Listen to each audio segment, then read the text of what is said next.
The March on Washington for Jobs and Freedom. It was a march, as you said, to protest not necessarily the lack of jobs. There were jobs available. It's just that African Americans didn't have access to those jobs. It was very important that the March of Washington was held because it was centered on jobs and freedom.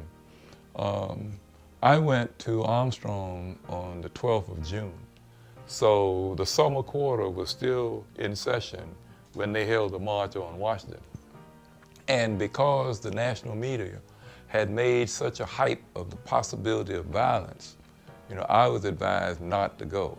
And so since the local NAACP wanted me to remain in school and finish the year and then go on to the University of Georgia, which I did to become the first black undergraduate from Savannah to go to Georgia, they advised me not to go. When I got the notice that the March on Washington was being organized, naturally I had an urgency to be a part of it. So I heard that there was a train, special train coming through South Carolina, and I made sure that I was going to be a part of the people on that train going to Washington, D.C. in 1963. I was brought up by parents who believed that everybody was equal. There was never any question that all the Jim Crow laws and all of the other elements comprising segregation in our part of the country was wrong. Schools were segregated, even though I feel like we really got an excellent education because our teachers had to be creative. We may not have had a Bunsen burner for every student, but we could work together as a team to learn. If you're an African American growing up in the United States, you experience racism. I mean, I grew up during the Jim Crow era in South Carolina, one of the most racist and discriminatory states in the Union. It's where the Civil War started and everything else. If you went downtown, you had one white and one colored. The white was cool water, the colored was spigot water. You know where you couldn't afford to go, and there were some places you weren't allowed into. You weren't allowed Anton's. Anton used to be near Bull on Broughton, on the north side of the street.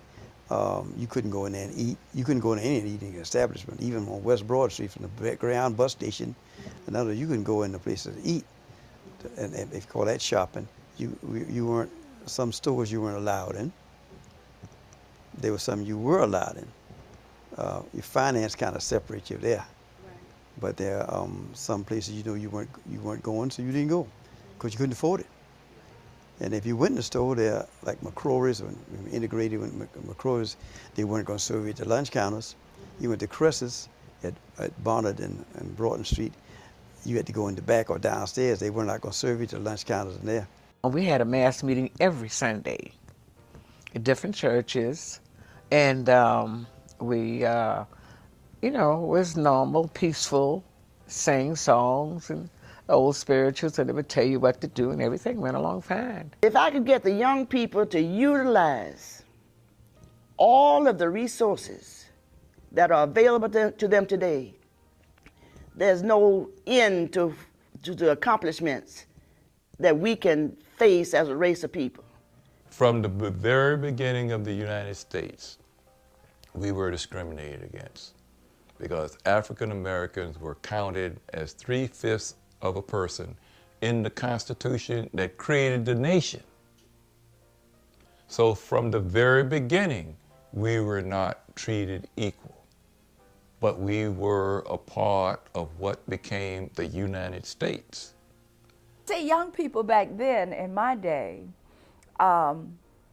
we knew that with what we were doing was a lot of power, a lot of power. Y'all have the power. You can do it. You can rise up and say, these things are not right. This is going to affect your lives as we move forward. You're getting a college education. Are the jobs going to be out there for you when you graduate? Those were the things that were put into our head. So you see, it was like everybody working together for the good of everybody. And people had decided in the 50s they may have been afraid, but during the 60s, they were no longer afraid to rise up and to stand for change. And that is what we have to do.